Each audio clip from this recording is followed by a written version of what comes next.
Good morning students. Subject management and entrepreneurship, उद्यमिता तथा प्रबंधन तथा उद्यमिता। Subject code EL 310।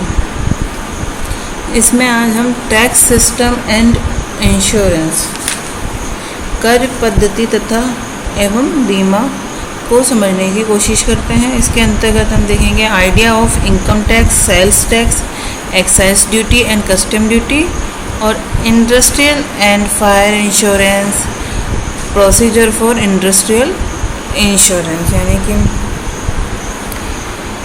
कर पद्धति है, विभिन्न प्रकार के जो कर लगते हैं इनकम पे, सेल्स पे, एक्साइज ड्यूटी और कस्टम ड्यूटी, इसके बारे में अध्ययन करेंगे। और इंश्योरेंस में इंडस्ट्रियल और फायर इंश्योरेंस के बारे में, और इसको इंश्योरेंस का क्या तरीका रहता है, उसका जो प्रोसीजर है उसके बारे में स्टडी करेंगे। सबसे पहले हम लेते हैं टैक्सेशन यानी करारोपण। कर की बात करें तो यह एक कंपल्सरी पेमेंट है, यह एक अनिवार्य भुगतान है जो सार्वजनिक हितों से संबंधित जो खर्चे होते हैं उनकी पूर्ति करने के लिए सरकार को किया जाता है। यानी कि ये कंपल्सरी पेमेंट है जो जनता के द्वारा सरकार को किया जाता है, जिससे सरकार जो सार्वजनिक हित है उसके लिए वह कर सके। इसके बदले में कोई डायरेक्ट बेनिफिट टैक्स पेयर को नहीं, कोई डायरेक्ट बेनिफिट रिसीव नहीं होता टैक्स पेयर को, करदाता को कोई भी प्रत्यक्ष प्रतिफल की प्राप्ति नहीं होती, लेकिन इनडायरेक्ट वे में उसे काफ़ी फैसिलिटीज़ का लाभ होता है।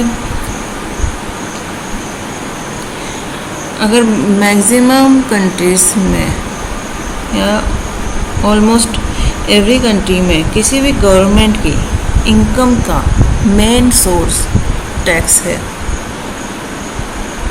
चाहे वो प्रत्यक्ष कर हो या अप्रत्यक्ष, डायरेक्ट फॉर्म में हो चाहे इनडायरेक्ट फॉर्म में, यही किसी भी गवर्नमेंट के इनकम का मेन सोर्स है।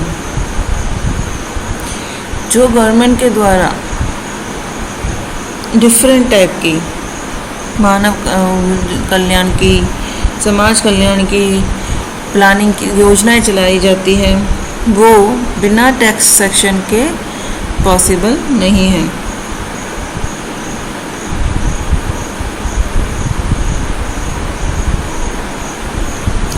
तो कर एक अनिवार्य भुगतान है जो जनता द्वारा सरकार को सार्वजनिक हितों से संबंधित व्ययों की पूर्ति के लिए किया जाता है, और इस कर के बदले में करदाता को कोई भी प्रत्यक्ष फल प्राप्त नहीं होता है। यह किसी भी सरकारी राजस्व, सरकार के राजस्व का मुख्य स्रोत है।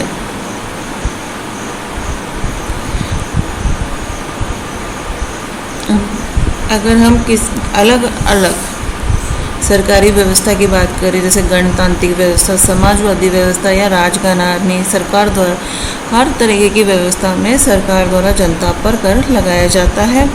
इससे एक तरीके से आर्थिक विषमता भी दूर होती है।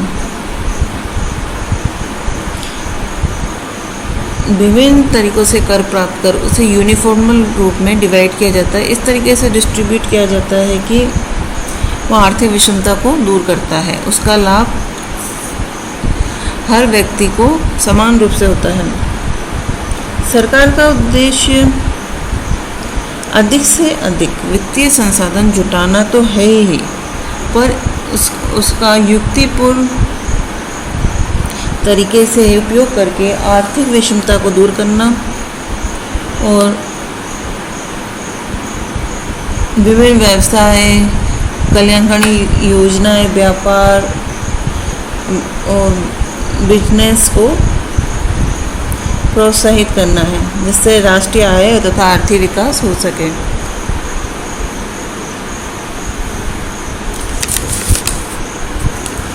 ये हमारा है टैक्सेशन। अब बात करते हैं कि ये कई चीज़ों पे लगाया जाता है। मेन अगर हम बात करें तो इनकम टैक्स, आयकर, सेल्स टैक्स, विक्रय कर, एक्साइज ड्यूटी, उत्पाद शुल्क, कस्टम ड्यूटी, आयात निर्यात शुल्क। तो ये विभिन्न प्रकार के कर हैं जो सरकार के द्वारा जनता पर लगाए जाते हैं। अब हम सबसे पहले बात करते हैं इनकम टैक्स की।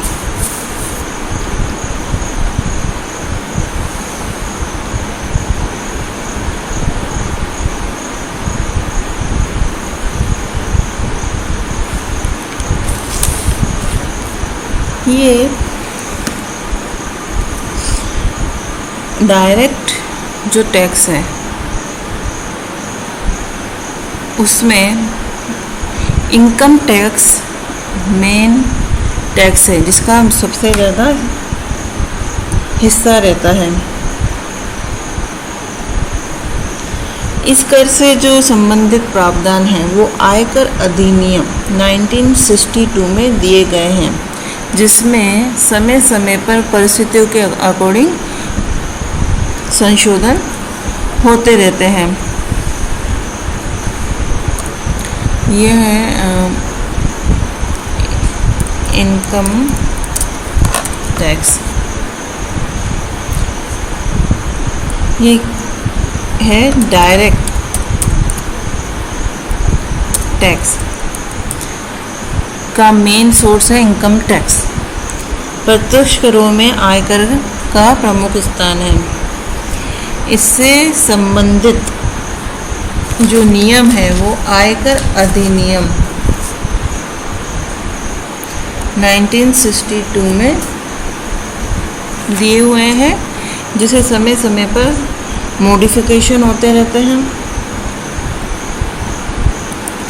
अगर बात करते हैं कि कृषि से हुई आय पर, तो उस पर राज्य सरकार कर लगाती है और उसके अतिरिक्त अन्य किसी भी आय से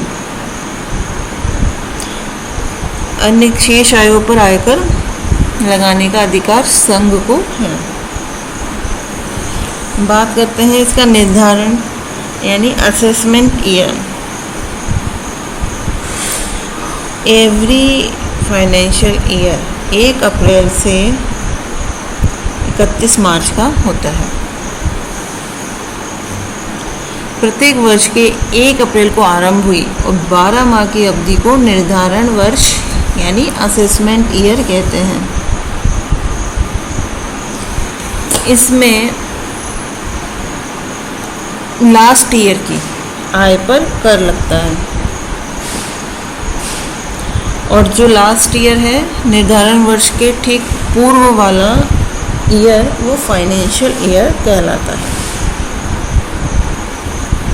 यानी कि अगर हम किसी साल की बात करें 1 अप्रैल से 31 मार्च, ये हमारा है फाइनेंशियल ईयर और इसका निर्धारण होगा नेक्स्ट ईयर में 1 अप्रैल से 31 मार्च के बीच में, वो हमारा होगा फाइनेंशियल ईयर। अगर हम एग्जांपल देते हैं, फाइनेंशियल ईयर हमारा है 1 अप्रैल 2019 से 31 मार्च 2020। ये हमारा फाइनेंशियल ईयर है, यानी इसमें हमें जो इनकम हुई है उस पर कर लगेगा और उसका असेसमेंट ईयर होगा हमारा 1 अप्रैल 2020 से 1 मार्च 2021 के बीच। बात करते हैं अब किस इनकम पे टैक्स लगाया जाता है। इनकम इसमें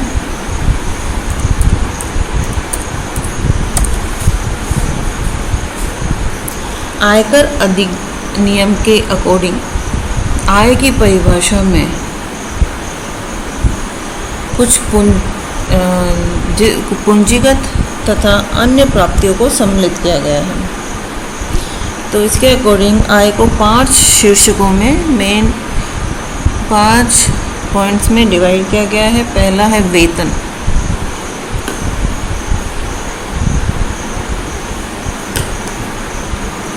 वेतन जो भी व्यक्ति कहीं काम करता है, चाहे किसी government sector, public sector, private sector में, उससे उसको जो इनकम मिलती है वो उसका वेतन होता है। सेकंड है, फर्स्ट हो गई इनकम में वेतन, सैलरी। नेक्स्ट इसमें आएगा मकान संपत्ति से प्राप्त आय। किसी ने कोई बिल्डिंग, या कोई रूम या कोई बना रखी है, कोई अपार्टमेंट, और उसने उसे वो रेंट पे देता है, या किसी भी काम पे उसने दे रखी है जिससे उससे इनकम हो रही है, तो वो इनकम इस इनकम टैक्स के लिए गणना में जोड़ी जाएगी। कोई व्यक्ति किसी पेशे, किसी व्यवसाय से जुड़ा हुआ है, उससे जो उससे लाभ होता है वह इनकम भी इनकम टैक्स की गणना में ऐड होगी। उसे कहीं किसी तरीके से कुछ लाभ, पूंजी का लाभ होता है, वह इसमें ऐड होते हैं। किसी भी साधनों से जो आय होती है सैलरी के अलावा भी, वह सब इस इनकम टैक्स में ऐड होते हैं।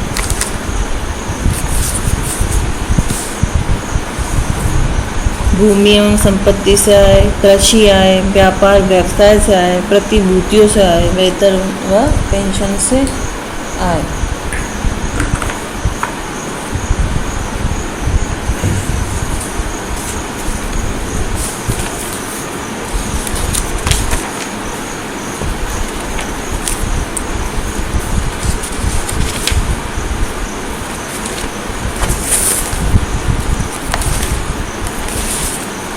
अब बात करते हैं पेएबल टैक्स की। देय कर।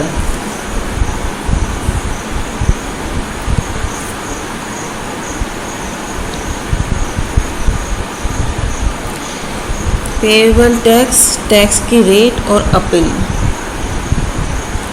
इसका हम अगली स्लाइड में अध्ययन करेंगे। ये हमारा हो गया डायरेक्ट टैक्स में कौन कौन से इनकम ऐड होती है। इसके बाद आगे की स्टडी हम अगले प्रेजेंटेशन में करेंगे। Thank you.